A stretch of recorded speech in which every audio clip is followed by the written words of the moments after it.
আমলারাই মন্ত্রীদের মুখ থেকে বলাই যে খেজুরের বদলে বড়ই খাওয়ার জন্য। আমাদের বিদেশি ফলের তো দরকার আছে। গরুর মাংস আমরা 850 টাকা করে খাচ্ছি, আমার এটা হয়তো 500 টাকায় আপনার এটা খাওয়া সম্ভব। এবং এই দেশে বিজনেস করা মানে হলো আপনার একটা অন্যায় করা।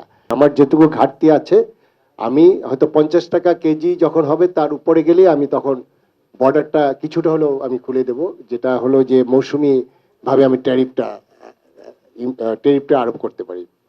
খেজুর আমাদের যেটা লাগে, আমাদের রমজানের সময় আমরা বিদেশি ফল ইম্পোর্টের কারণে যাতে রেস্ট্রিক্টেড করার জন্য আমরা খুব হাই ডিউটি দিয়ে রাখি।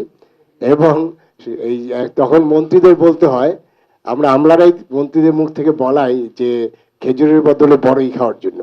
এবং তখন এই মন্ত্রী কিন্তু তাকে আপনার জনগণের কাছে জবাবদিহি করতে হয়। আমার কথাটা হলো যে হ্যাঁ, আমি বিদেশি ফল আমি প্রোটেকশন দেব যাতে আমাদের দেশের ফল বা এটাই হয়, কিন্তু আমাদের বিদেশি ফলের তো দরকার আছে। আমাদের বিশেষ করে যারা বয়স্ক মানুষ বা সেখানে, তো এই জায়গাগুলোতে আসলে কেউ কিছু মানে আমাদের বক্তব্যটা যাচ্ছে না। আমরা যদি বিফের কথা বলি, গরুর মাংস আমরা 850 টাকা করে খাচ্ছি। এখন এটা প্রোডাকশন কস্ট কি সেটা যেটাই হোক, আমি যদি এখন ইম্পোর্ট করি এবং আমাদের বিশেষ করে যারা আমাদের হোটেল মালিক সমিতি তারা বলছে যে ইম্পোর্টের জন্য, বিশেষ করে আর্জেন্টিনা বা অন্য দেশ থেকে, আমার এটা হয়তো 500 টাকায় আপনার এটা খাওয়া সম্ভব। এখন আমি কি আমাদের এই ইন্ডাস্ট্রিকে বাঁচিয়ে রাখবো, নাকি আমি 18 কোটি মানুষকে আপনার কমফোর্ট জোনে রাখবো? চিনির কথা যদি বলি, এখনো 32 টাকা পার কেজি চিনিতে আমার ডিউটি দিতে হয়, সরকারের কাছে যাচ্ছে। এখন এই চিনি আপনার 18 কোটি মানুষ, এখান থেকে আমি 32 টাকার ডিউটি সরকার নিয়ে, সেখানে এসডি আছে, আরডি আছে, অ্যাডভান্স ইনকাম টাকা আছে, তো সেটা আমি ওই ডিউটিটা নিয়ে আমি রেভিনিউ কালেক্ট করব, নাকি একটু কমফোর্ট দেবো? ভোজ্য তেলের ক্ষেত্রে আমাদের রিফাইনারি আছে, আপনারা জানেন 4-5টা রিফাইনারি। সেখানে দেখেন প্রোটেকশন কিভাবে দেওয়া হচ্ছে। আমরা যদি রিফাইন্ড যদি আমরা তেল আমদানি করি, তাহলে সেখানে ডিউটি বেশি করা হয়েছে। আর যেটা এখানে রিফাইন হবে সেটা তেলটা সেখানে ডিউটি কমিয়ে রাখা হয়েছে তাকে প্রোটেকশন দেওয়ার জন্য।